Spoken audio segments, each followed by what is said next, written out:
So I did 2 illustrations so far. I did one in pencil, I did one in ink, and now I'm gonna color the one in ink to show emphasis, and we're going to create a light source also. So follow me.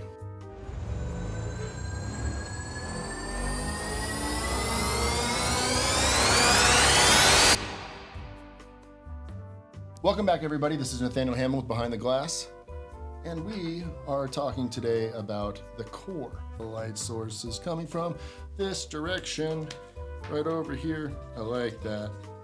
This light source coming from this direction. It's sunny outside. Let's do it, yeah. I am going to start cleaning up with my darkest color. I like to start with the darks and work into the lights because I like to bleed the marker into itself. When I start adding extra colors, this would block this belly button, create some shadow here on the delt or the front upper pectoral. This was a W5 from Copic marker. That was a brush tip. Now I'm going to move to a W2, also brush tip. And I'm going to be working in the same direction. So when the light source is coming from over here, then I want to work this towards the light. That's how I do it. Anyways. So notice I'm bringing the marker from the W5 with the W2, bleeding them together. Now I'm pretty harsh on my markers. I get a lot of people that bust my chops about it, but they're tools. They're so amazing and they're meant to be used. Now I'm gonna go to a W7. Of course, W5, W2, W7. Clearly. So with the W7, I'm gonna come in a lot of that W5 space and I'm going to reestablish some of those shadows. This arm here is obviously gonna establish that there's gonna be a shadow coming down onto it. That will work later. Now I'm grabbing this W2 again. This is why I do this. Now I'm gonna bleed. Look how much saturation.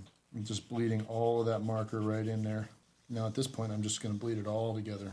I'm using circle movements, and the reason for that is the contour lines that come from that. I want natural into the illustration. So now that I've laid down all this gray, I'm going to grab some earth tones, and I'm rounding the muscles, the muscle groups, and not just coloring straight up and down like, because this is gonna be one of my last layers with this for the skin tone.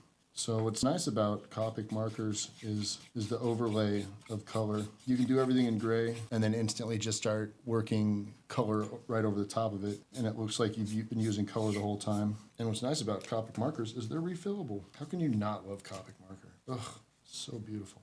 Now that I've created the warm tones that I enjoy, I'm gonna come in with some neutral grays. And I'm going to start cleaning up a lot of that fuzziness that you see. We've established the core, a light source, and the importance of adding the detail to the most tense portion of the core.